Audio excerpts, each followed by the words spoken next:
Soal yang pertama, Anda sebagai penata layanan operasional diminta untuk memperbaiki sistem antrian di kantor. Langkah pertama yang paling efektif adalah A. Membeli perangkat lunak antrian baru, B. Menambah jumlah loket pelayanan, C. Melakukan evaluasi terhadap sistem antrian yang ada, D. Menempatkan petugas tambahan di loket. Jawaban yang paling tepat adalah yang C. Melakukan evaluasi terhadap sistem antrian yang ada. Sebelum mengambil tindakan apapun, penting untuk mengetahui terlebih dahulu apa saja masalah yang ada pada sistem antrian yang sedang berjalan. Setelah mengetahui masalahnya, baru dapat diambil langkah perbaikan yang tepat. Jadi kita harus mengevaluasi dulu untuk memperbaiki sistem antriannya. Jawaban yang paling tepat adalah yang C. Soal yang kedua.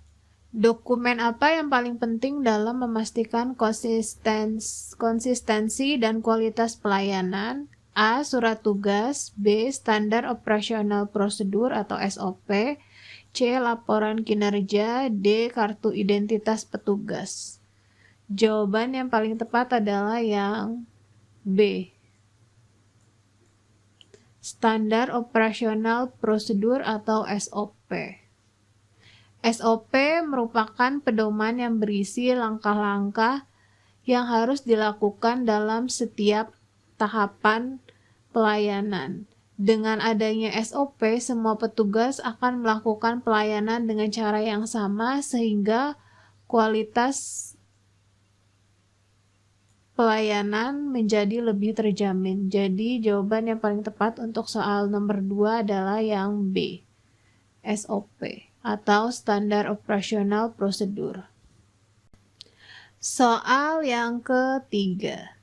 Suatu instansi pelayanan publik merupakan sistem antrian online.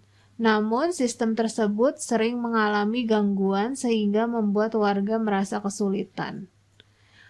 Hal ini menunjukkan bahwa instansi tersebut belum memperhatikan aspek A. Aksesibilitas, B. Efektivitas, C. Efisiensi, D. Akuntabilitas. Jawaban yang paling tepat adalah yang A. Aksesibilitas. Sistem antrian online yang sering bermasalah atau mengalami gangguan menunjukkan kurangnya perhatian pada aspek aksesibilitas. Pelayanan publik harus mudah diakses semua warga, termasuk mereka yang kurang familiar dengan teknologi. Jadi ini menunjukkan bahwa instansi tersebut belum memperhatikan aspek A. Aksesibilitas. Soal yang keempat. Seorang petugas pelayanan publik menerima keluhan dari warga, namun tidak menanggapi dengan serius. Tindakan petugas tersebut melanggar prinsip pelayanan publik, yaitu A. Kesopanan, B. Keadilan, C. Keterbukaan, D. Tanggung jawab. Jawaban yang paling tepat adalah yang D. Tanggung jawab. Tidak menanggapi dengan serius adalah pelanggaran terhadap prinsip tanggung jawab, di mana petugas harus bertanggung jawab atas pelayanan yang diberikan dan siap menerima masukan serta keluhan dari warga. Jadi jawaban yang paling tepat untuk soal nomor 4 adalah yang D. Tanggung jawab. Soal yang kelima. Suatu instansi pelayanan publik memiliki prosedur yang sangat rumit dan terbelit-belit, sehingga menyulitkan warga untuk mendapatkan pelayanan. Hal ini menunjukkan bahwa instansi tersebut belum memperhatikan aspek A. Standarisasi, B. Sederhana, C. Efektivitas, D. Efisiensi. Jawaban yang paling tepat adalah yang B. Sederhana. Prosedur yang sangat rumit dan terbelit-belit bertentangan dengan prinsip sederhana, di mana prosedur pelayanan publik itu harus dibuat sesederhana mungkin agar dapat dipahami dan diikuti oleh warga. Jadi untuk soal yang nomor 5, jawaban yang paling tepat adalah yang B, sederhana. Soal yang ke-6. Sebuah rumah sakit ingin meningkatkan kualitas pelayanannya.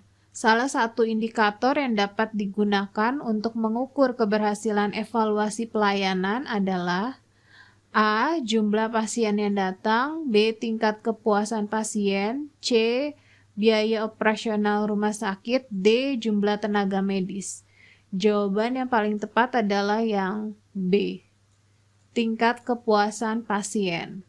Kepuasan pasien merupakan indikator utama keberhasilan dari evaluasi pelayanan karena mencerminkan sejauh mana pelayanan yang diberikan memenuhi harapan dan kebutuhan pasien.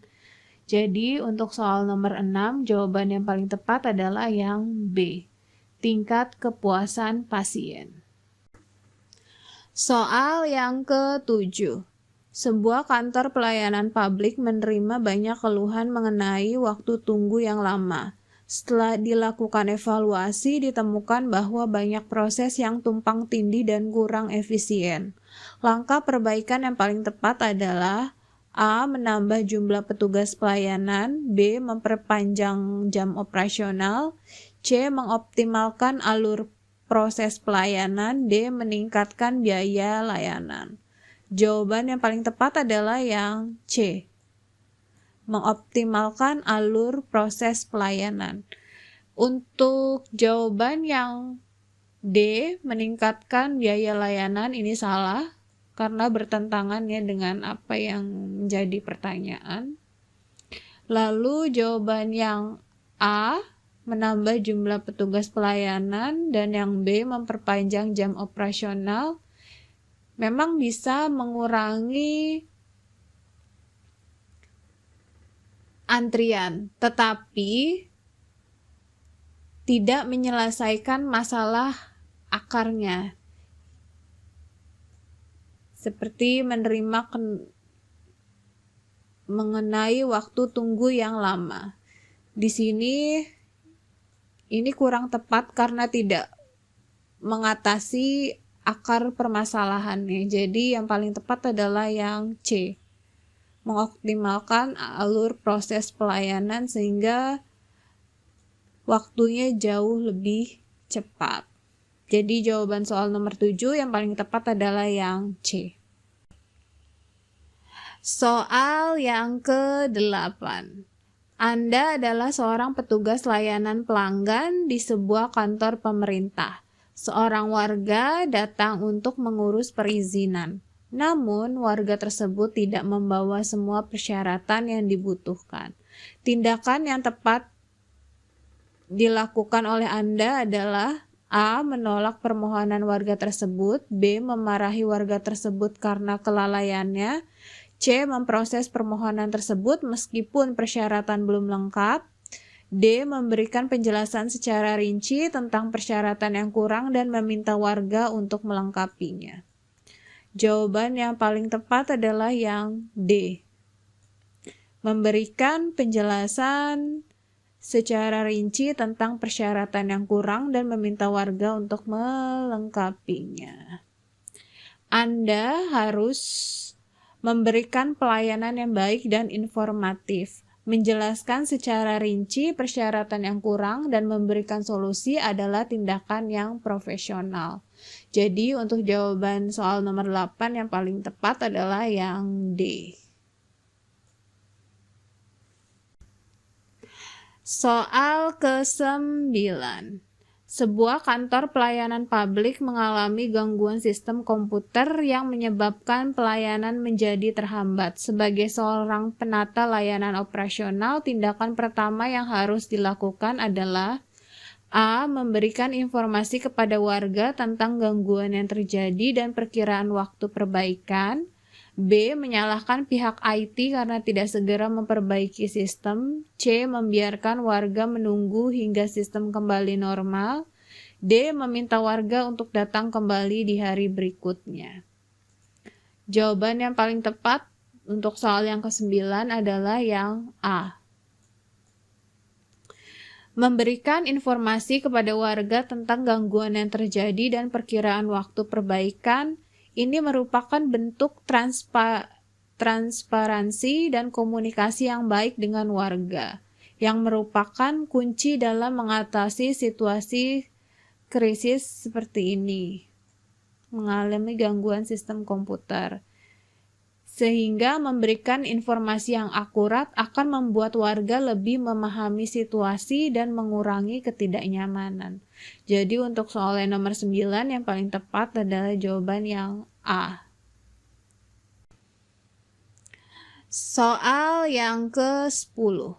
Seorang warga mengajukan keluhan mengenai pelayanan yang diterimanya. Sebagai seorang penata layanan operasional, langkah pertama yang harus dilakukan adalah A. Menolak keluhan tersebut. B. Mendengarkan keluhan warga dengan seksama dan mencatat poin-poin penting.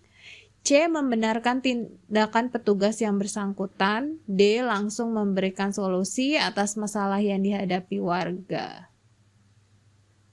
Jawaban yang paling tepat adalah yang B.